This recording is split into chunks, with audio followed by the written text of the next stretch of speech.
Philadelphia is considering opening a site where drug users can go to legally use drugs. They would be monitored by medical professionals who would administer anti-overdose medication as needed. Medical professionals, how would you feel about having this job?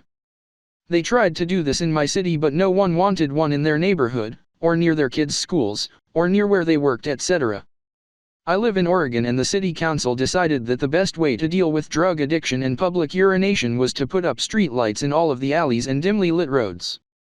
Now we can see the discarded needles on the ground and the stains on the sides of buildings where people have peed. The people in power do not listen to the people in a public health setting to solve problems if the general population is not willing to listen and understand the reasoning behind their actions. Edit. Thanks for all of the upvotes. I would like to state that my highest rated comment is about people peeing on the side of buildings in downtown. My wife proud I can see it now. You spent how much on a college education and talk about your chosen field on the internet, and no one ever looks at your blog. You make one off-the-cuff comment about people peeing on the wall and it gets tons of attention. Back when I was a teacher at a poor neighborhood, the city did the same thing to reduce drug deals and violence. Apparently, their belief was crime was a thing that happened at night, that no one in their right mind would commit crimes if there was light. I once took the kids out to get tree leaves for a art collage. I had to take them back in when the kids were throwing bullet shells at each other. It's because it's a well-known city planning thing that streetlights statistically reduce instances of crime and violence. Which is true. So therefore your politicians assume that with enough light crime will go away entirely.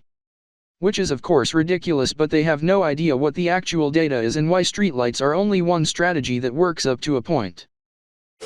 I am an addictions therapist near Philadelphia, and the area in Philly where this would be happening wouldn't be much different than what is already happening there. You can drive around Kensington, a neighborhood in Philly also known as the Badlands, and see people who have just shot up on the street. A safe site would be much welcomed in this area.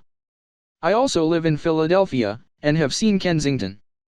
I didn't know about the site, but I can verify Kensington is a horrifying area.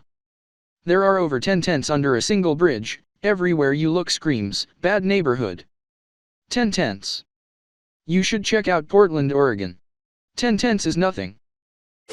We have CIS in Toronto, and despite the areas they are in having been open-air drug markets for as long as I can remember, shit definitely got far more intense once they opened up. There were a few throughout the city, but the ones in the core definitely saw an uptick in F***. I'm 100% harm reduction, but these really require a lot of support throughout the community, from the fuzz to social workers to the street cleaners. Here, however, they opened against the law to address a crisis, so the government didn't properly support the affected communities.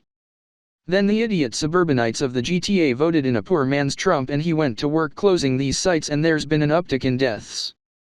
It's so sad and infuriating that people would rather be NIMBYs than address this crisis properly. From what I understand, these sites really do help to reduce overdoses and can even help cut down on crime a bit, but does really bring things out into the open. I was watching a documentary about one of these sites in a Canadian city. The site essentially became a mecca for drug users, where they would sleep in the alleyway nearby and could openly and easily butt drugs out front of the site. So I couldn't understand people not wanting it in their neighborhood or near schools. Shoot, I actually work for a non-profit that helps poor people and addicts, and I would never want one of these facilities close to my house. I'm around questionable people enough 8 hours a day at my job. I don't want to worry about my family and my dog when I'm at work, and when I get home I want to be able to relax. A fake naloxone just binds to your opiate receptors instead of what was just on there. So it kills the high and people get mad because they can't use for like a day afterwards. Naloxone is safe to administer even without a complete overdose. Please correct me if I'm wrong about that. Edit. Reply below me states that naloxone half-life is quite short, so addicts can usually use within hours. Maybe I'm thinking of naltrexone like someone said? Opioids aren't a problem in my area of the US, so I've never had to administer anyone anything, thankfully. Edit 2. Many people are telling me it doesn't just kill a high, it induces terrible withdrawals. Still better than overdosing and dying, but it seems I downplayed it when I first described it. My fault. Basically yes, that's the case, with a few caveats.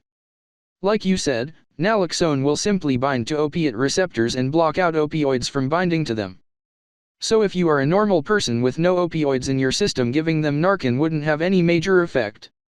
If you give it to someone who was administered an opioid, but they are not physically dependent on them, and if they are not in pain, then they would just notice the effects of the opioid being reversed and feel normal.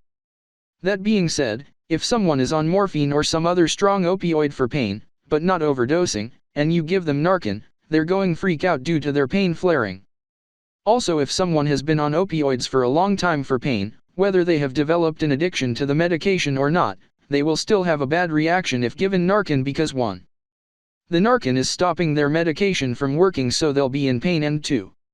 If you are on opioids continuously for a long period of time, it is pretty much inevitable that your body will become physically dependent to it. This is not the same thing as addiction, to be clear. It's a natural process that occurs in human bodies with many different medications/substances.